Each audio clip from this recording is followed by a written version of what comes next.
Okay, we're going to get started today. My name is Doug Marshall. Welcome. Thank you for joining. This is going to be a quick session as we're trying to make most of these a little bit more workable for people with busy schedules as things start to heat back up. I mentioned I'm Doug Marshall with Marshall Valissis, and joining me is my partner in crime, Peter Valissis. And today we're going to talk about valuing and protecting business owner's most important asset, the wealth and income from that most important asset, the business, and talk about how we visually describe what's important. And, we are really excited about the message that we're delivering to you, the business owner, and hopefully you'll get something out of this. And if you want to follow up with us, we have some things where you can contact us a little bit later. So we're going to start off. Peter, I'm going to let you take this away. But first, I believe I have everybody on mute. If you do have a particular question, you can use the chat box. That's probably the easiest for this format. So here we go. Peter, I'll let you take it away with an introduction. Terrific. Great. Good morning, everyone. And thank you. By the way, this is going to be recorded. We'll post it to our website so that you can have access to it later. And it should be a fairly quick presentation because we want to focus just on a particular aspect of engaging with business owners this morning. When Doug and I receive calls virtually daily from a business owner or one of their advisors, attorney, CPA, financial advisor, insurance broker, whomever, often it's a very straightforward question of, I have a guy, or I have this situation, or I have this need as a business owner to defer taxes, to fund my buy-sell arrangement, to handle my estate planning. What should I do? And that question comes across very much as seeking an immediate solution to fulfill a problem.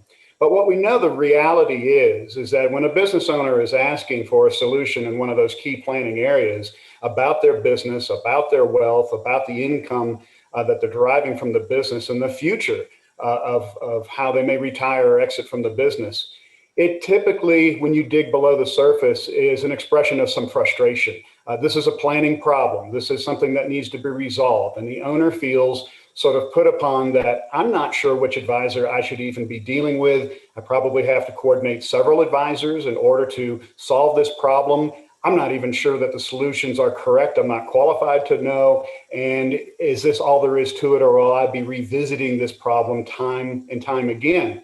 So in that thought process about the frustration, the confusion, the challenge that a business owner faces, we thought it's important that when addressing business owners to let them know there is a process, there is a path, and it doesn't have to be hard, but to engage them. We needed something that would sort of quickly identify that we understand and have empathy with what they're doing. We can bring clarity to this process. So Doug and I were kicking this around, and we knew that business owners wake up in the morning knowing several things. Number one, my business is either doing better or worse this morning, and I need to deal with those opportunities or challenges. The second thing is that they always have a bit of a clock in the back of their head that tells them, I kind of know the valuation on my business and the timing of when I may be thinking about some type of exit from the business. The third thing they don't really think about openly, but it's a nagging thing, is, and what if something unexpected happens? How protected am I? And so we figured we needed a simple graphic to kind of kick things off in a conversation with a business owner. And we encourage advisors who work with business owners to use this same graphic. What we have on the screen here is a very simple circle, and it represents the total net worth of a typical closely held business owner. And for most business owners in this situation, the majority of your wealth and income is represented by that business, the value of the business. The smaller pie piece is all your other stuff, your house, your cars, your brokerage accounts, whatever. And so while you may have advisors that help sort of focus on the small piece of pie because that's sort of more tangible and able to understand, and you're sort of the manager of the big piece of pie, it's the planning of that pie piece that is really critical and what is often overlooked. So Doug, beyond just this simple graphic, what else does that pie chart do we think represents to a business owner? Well, if we dig down a little bit, I look at, that larger piece of pie that is the business, that is, more than 50% of the wealth and income of you, the business owner.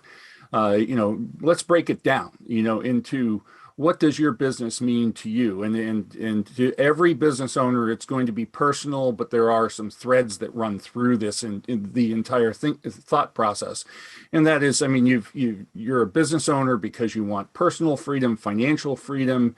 It supports a lifestyle, gives you satisfaction. You go down this list, there's status, wealth, personal growth. It provides your home, your vacation homes. It's a legacy. It's a piece of property. It's security. It is what is going to potentially fund your retirement.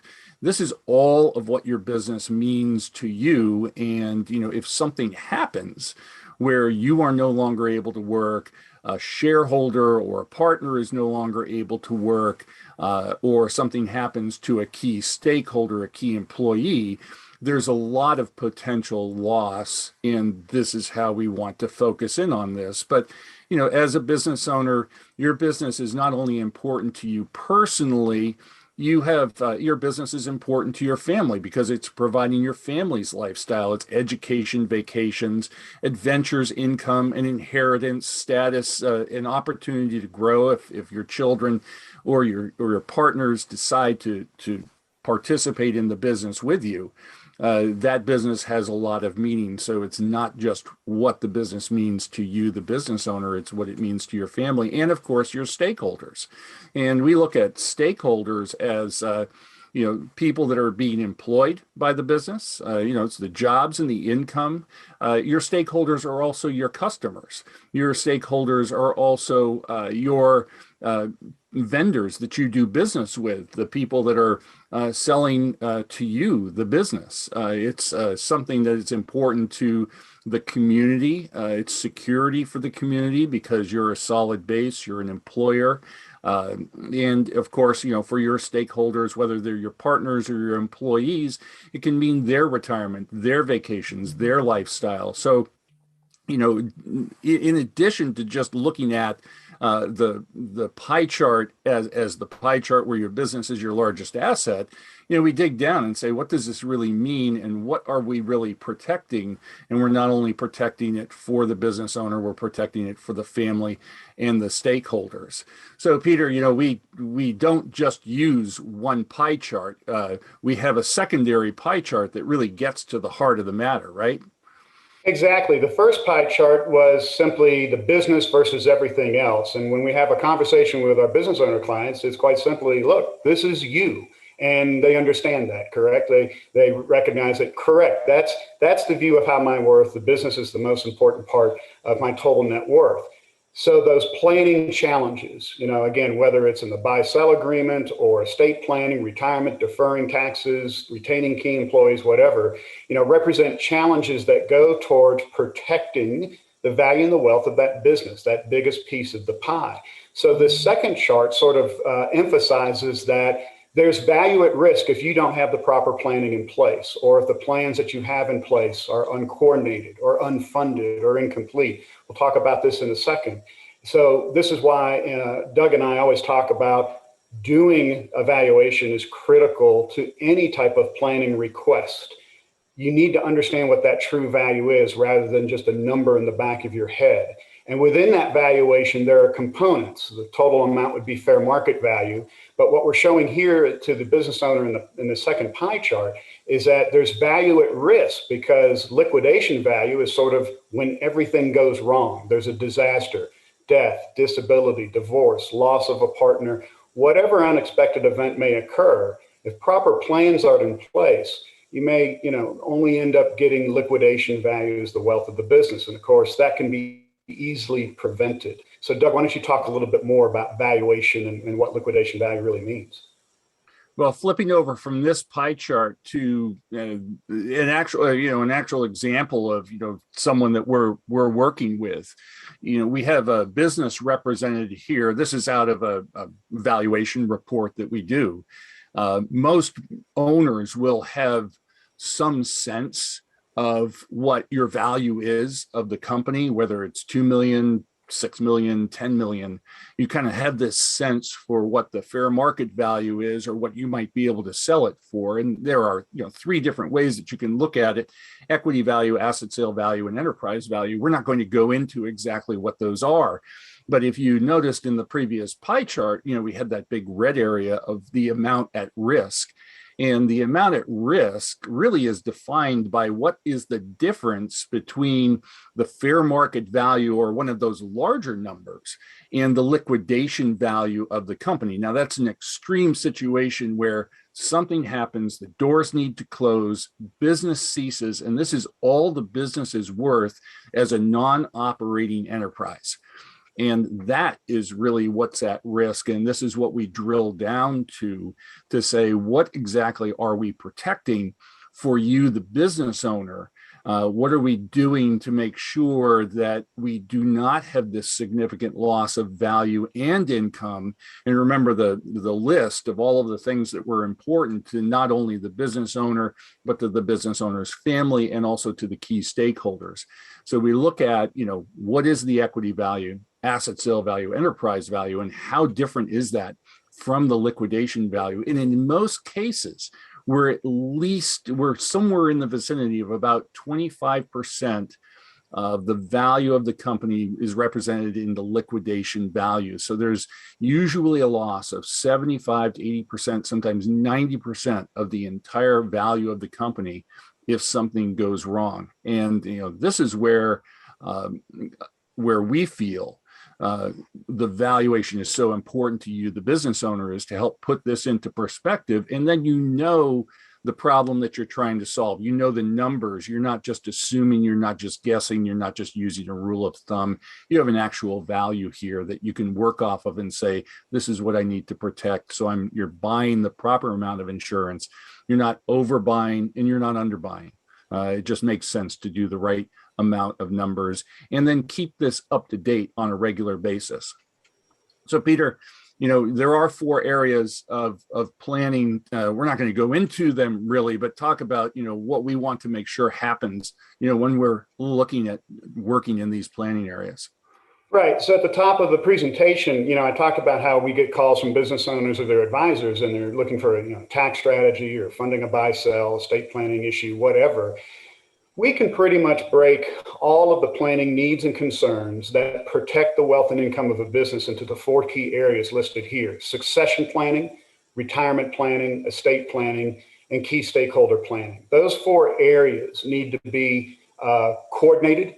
They need to be brought up to speed and kept current, and they need to be complete. And by complete, that means proper documentation, reviewed so that if there have been changes in the business or the relationships or the valuation, that is brought up to speed, and also that whatever funding or issues that need to be part of the plan so that they can be completed, which we simply refer to as funding the plan, that all of those components are there. So we'll take an example: a business owner saying, look, had a great year, making a lot of new income, and I'm getting killed in taxes. What can I do to defer that income? Remember, in that example, what the owner is talking about is the net income from the business flowing into the personal piece of the pie, right? And the real question is, well, what are you doing to protect the business to continue to churn out that type of income? We're not here to help a business owner, make more widgets or grow more widgets. That's what the entrepreneur is expert at. But we want to make sure that the business is protected to keep churning out that income. So rather than focusing on sort of the personal tax problem, what are we doing to make sure that the overall engine, is securely protected?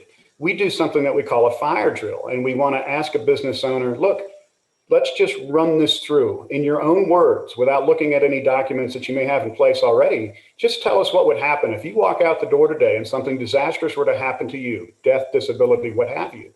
Tell us in your own words exactly what's going to happen to the business. And they'll often describe that either a family member, spouse, key employee, will step in and take charge.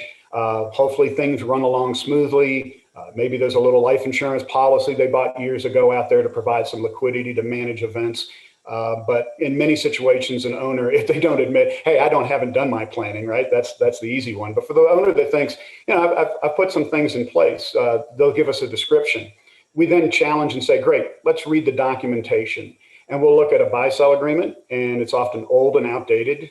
We've seen them where they've been capped as to the maximum value for exchange or buyout of a deceased partner, and now the business is wildly much more worth much more. So that's out of date and unfair to the parties at interest. And then we'll refer to the estate plan, and it may say something entirely different about the ownership of the business and how it's transferred. So now you have two completely legal documents in conflict with each other, and we know what happens there. Even once resolved in court, there's going to be a loss in value.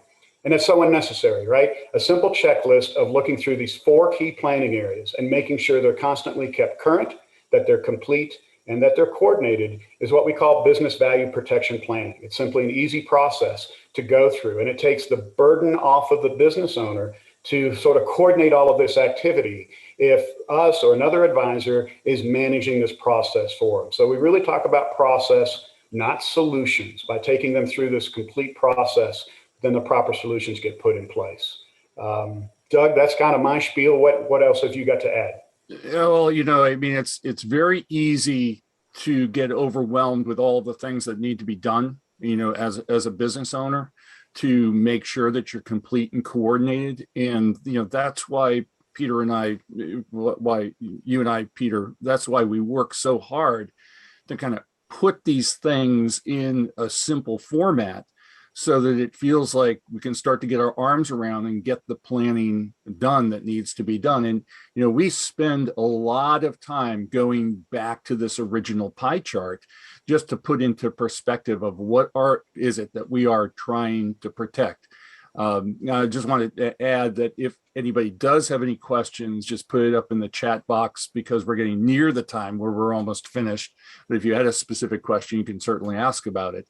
But getting back to this pie chart, this really is the focus of what you're looking at as a business owner. This business has this great size. Keep in mind that this is one of your more vulnerable assets.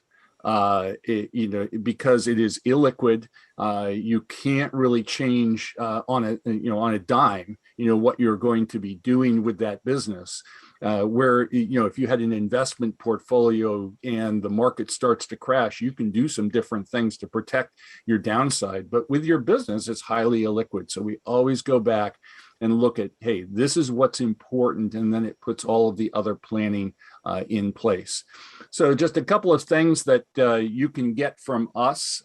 We're always happy to share what we call our business value protection planning workbook with you. If you go to our website, this is both for business owners and for advisors to business owners. It's about a dozen pages.